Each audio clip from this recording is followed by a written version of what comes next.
I'm Jonathan. And I'm Nick. And welcome to this year's CSD St. Patrick's Day Newscast. Here's a couple announcements before we begin. For those of you quivering in your seats with anticipation, this year's spring break will start on March 25th.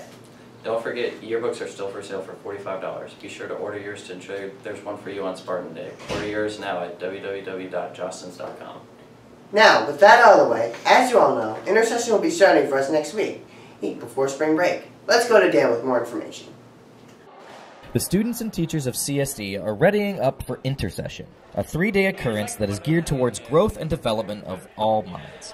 We took the time to talk to a few of the teachers in charge of some of the intersessions, and they're all stoked for the time they're going to have. I'm Janet Connor. For this intersession, I'm teaching students how to knit and crochet different projects. We're teaching students who have an interest to knit or crochet. I mean, I think it's a wonderful gift. I'm Chase Martin. We're doing pinball, so I'm going to have 4 different pinball tables that we're bringing in to play on. We've got 12 signed up. Yeah, I think it's going to be worth it. I think it's going to be really fun for everybody. Not just teachers are getting their gear together, students are too. We spoke with a few seniors to get their take on what they're going to be up to. This year I'm doing my extended internship time, so I'm going to be following around our horse vet. He has a mobile veterinary practice, and so he lives in Marshville, and I'm going to find a way to be able to travel around with him. Take the bait with Mr. Johnny and Mr. Deering. We're going to be fishing around Davis and Lake Norman. I enjoy fishing, especially in the summertime. You know, it's getting warmer, thought I might as well get out there. And Mr. Deering's a pretty good guy. I figure he's got some good knowledge to pass on. Get ready, CSD. Intersession is right around the corner. Thank you, Dan. Last Friday, CSD students took part in the Walk a Mile in My Shoes event with Miss Snyder's advisory. Here's Kirk, Branson, and Nick with the scoop. Last Friday, about 50 male teachers and students participated in the Walk a Mile event. The Walk a Mile event raises awareness for domestic violence. Miss Snyder, why did you organize this event? My advisory works with a place called the Safe Alliance, and we're not the only ones who do this event. Lots of other groups do this event to raise money and awareness for Safe Alliance, which is a group that benefits victims of sexual assault, domestic violence, child abuse, and mental health issues. So it raises awareness and money for the Safe Alliance. I'm here with Branson Delmar Ritchie, who participated in the Walk a Mile event. So, Branson, how do you think it went? I thought it went pretty good. Got top 10, which was pretty nice. I was hoping to get the top 3, but, I'll take 7th or 8th, So, yeah. How difficult was it? Painful. It was very difficult and painful. So, yeah. I mean, I'd probably do it again. Just support the ladies out there, but, yeah. All right. All right, now back to you guys in the studio. Wow, guys, that was interesting. Now here's Ben and Matt with the St. Patrick's Day edition of Charts, Polls, and Power Rankings. Hello, I'm Ben. And I'm Matt. And this is Charts, Polls, Power Rankings! Here's a chart. Let's see what people are doing to celebrate their St. Patrick's Day. How are you celebrating St. Patrick's Day? Probably gonna wear a green shirt and watch some basketball. I think I'm gonna go home, enjoy a nice bowl of Cheerios with green milk. Not Lucky Charms? Not I guess they could be Lucky Charms. Okay. I'd have to run to the store first. First of all, happy St. Patrick's Day. Oh, thank you. What are your plans for celebrating St. Patrick's Day? Wait, it's today? Yeah. It is? I did not know that. I'm probably just gonna go home and just, I don't know, go home and relax. How are you celebrating St. Patrick's Day? Probably drinking a lot of Guinness at an Irish bar somewhere in Boston. Now here's a poll. Let's see what people's favorite shade of green is. Okay, Meredith. Okay. What is your favorite shade of green? I would say mint green. I'm more of a light green kind of guy. Lime green. Seafoam green. Great. Lime green. Power Rankings of St. Patrick's Day traditions.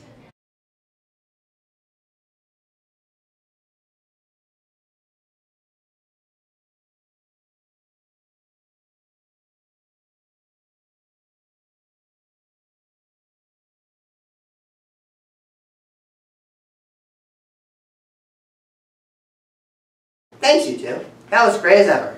Miss Benke's advisory is focusing on clean water this year. Here's Dan with more. Do we have to retake it? All right, we gotta retake it. Ew. Made her drop it. I'm getting wet. Don't you feel it? Hey, Elsa! You wanna bring this back?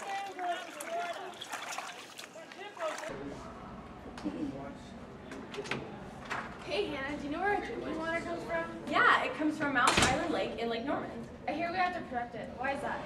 Well, the demand for water is projected to increase in the next 50 years, and we're already taking out 189 million gallons a day, and half of that's for electricity and half of that's for daily use. Whoa, that is really interesting. Here's 10 ways to protect the water. Nate, no! Don't wash your cars by hand. Take it to a car wash, where they recycle their water. Where should I dump this toxic waste? I know, I'll dump it in the sewer. No, Emma, that goes straight into the lake. Remember to collect the oil that leaks from your car. Samuel, don't leave the water on your brushing your teeth. That's wasting precious water. Remember, always pick up pet waste. Molly, no, don't over-fertilize your lawn. The fertilizer will go straight into your drinking water. Remember to turn off the lights when you're not using your room. Plant native plants that don't need much water. Oh wow, this is all. No! Don't do that! It gets in our water system! Take shorter showers.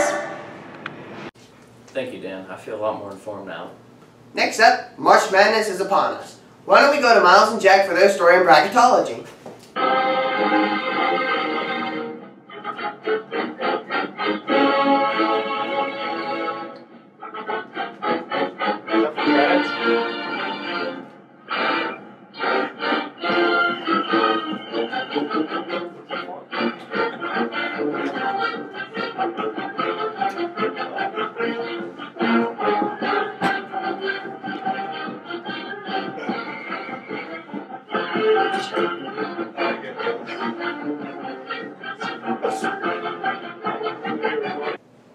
Hello, I'm Jack Simon.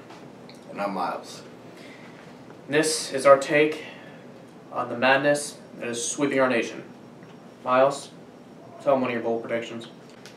So the first of our bold predictions is going to be, we're going to take Little Rock, Arkansas Little Rock over Purdue in the first round. Purdue's got a lot of post presence, but I say Arkansas Little Rock will take them out first round.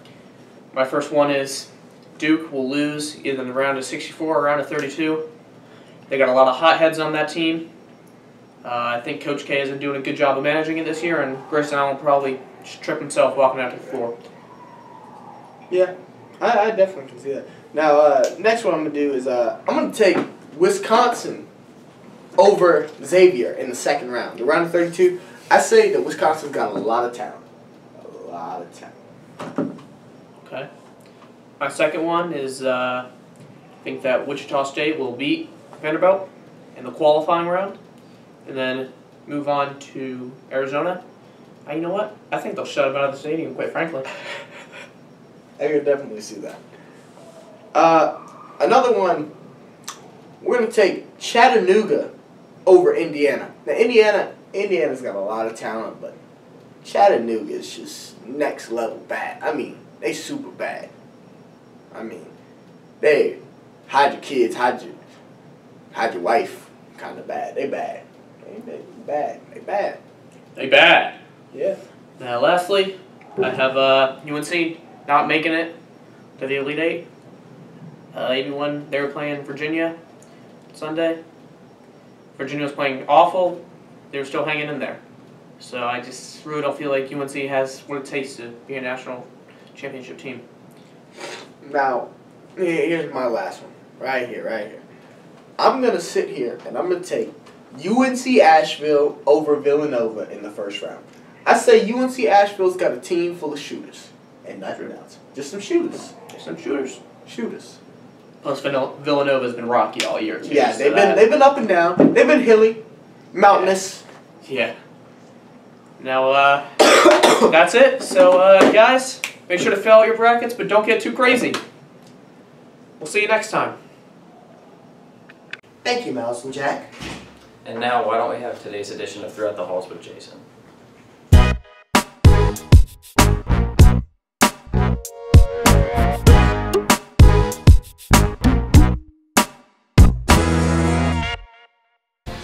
So, Allie, in your opinion, what do you think is at the end of the rainbow?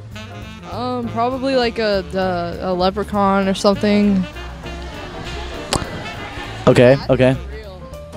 Do you think they're real? Do you believe in leprechauns? Cause I. Slightly do. So, Mark, in your opinion, what do you think is at the end of the rainbow? A pot of gold. Okay, okay. Seems nice. So, I'm here with Abby and Sarah. In your opinion, what do you think is at the end of the rainbow? I think there's leprechauns. All right. And happy things and rainbows. At the bottom of rainbows, there's more colors and happiness. Wow. And happiness at the bottom of a rainbow.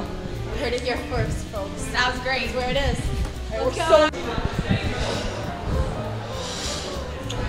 Hey, Jason. So, Graham, in your opinion, what do you think is at the end of the rainbow?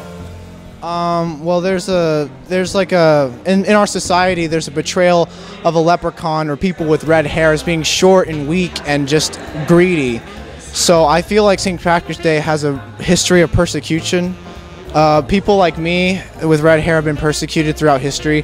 Did you know that 90% of people with red hair will encounter bullying in their high school career? I did not know that. Yeah, it's not easy being a redhead. You know, there's just social norm that redhead people don't have souls, and I'm strictly against that.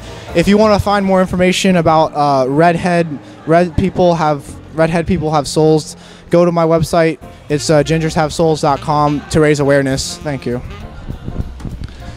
You heard it here first, ladies and gentlemen. So, hello, Benjamin. In your opinion, what do you think is at the end of the rainbow? Cannon Boone, and shout out to Jordan Drake. Excellent. Well, this is all the time we have for today. This has been the St. Patrick's Day Newscast. I'm Jonathan, and this is Nick. Thanks for watching. Until next time, stay classy, CSD.